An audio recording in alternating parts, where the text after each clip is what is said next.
Okay, so this is the third video on the circle. We just continue with the questions. So I showed the last time the expanded equation where we have here our 2g and our 2f, and from that we can read the center minus g and minus f, and we can also read the radius, which is the root of g square plus f square minus c. Okay, so here we are told the radius is 7, and we have to find the value of k. So all we do is we plug everything into the equation for the radius.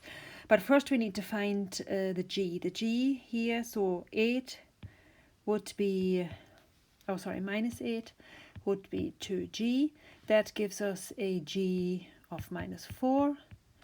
And 10 is 2f, which gives us an f of 5. So the radius, which is supposed to be 7, is now the root of minus 4 squared plus 5 squared, and then it is minus c. But so this is our c. So we just, instead of c, we put in k, and now we solve for k. So we square both sides in order to get rid of the root, which gives so the root is gone now. Minus 4 squared is 16, 5 squared is 25, minus k.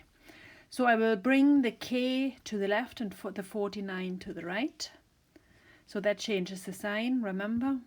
K then equals 16 plus 25 minus 49, which gives me a k of minus 8. Okay.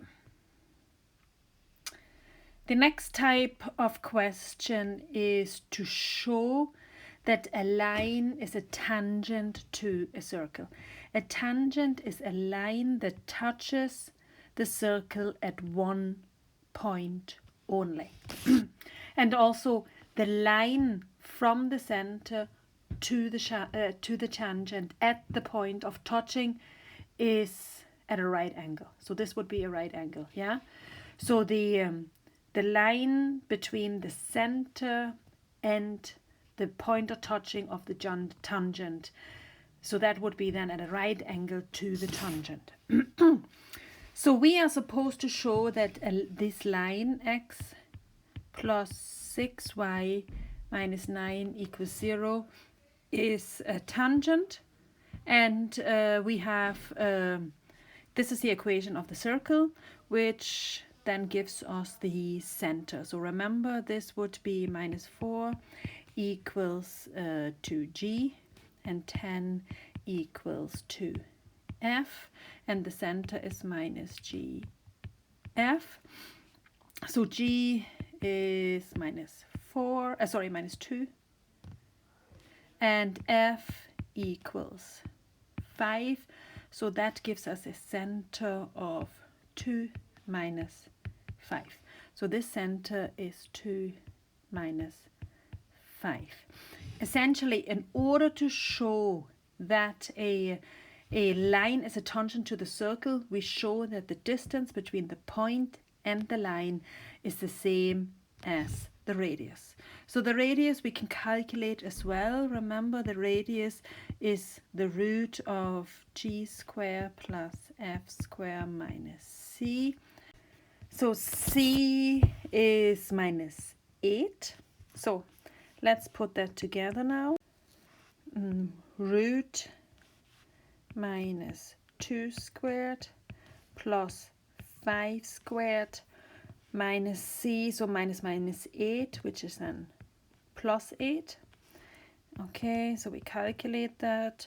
4 plus 25 is 29, and 29 plus 8 is 37. So we have root 37.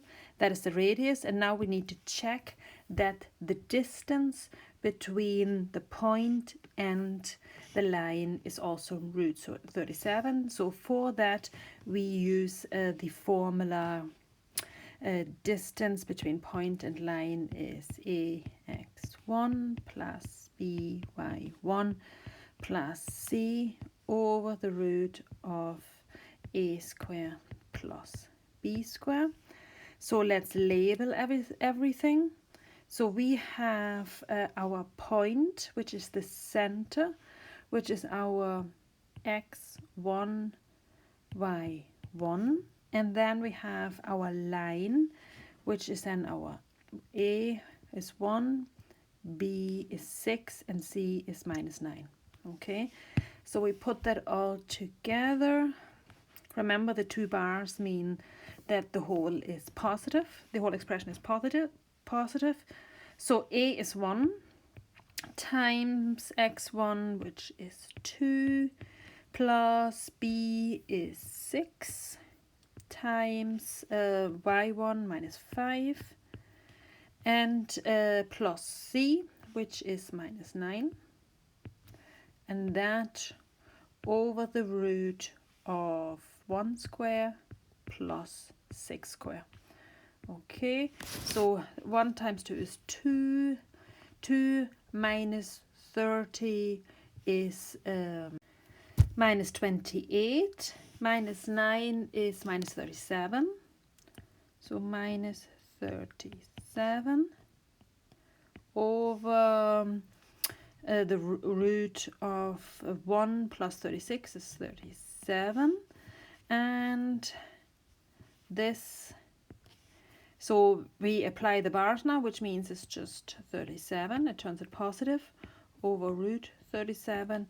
And if you put that in the calculator, it is just root 37. So the 2 values are the same. So the radius is root 37, and the distance between the center and the line is 37. So that means the line is a tangent.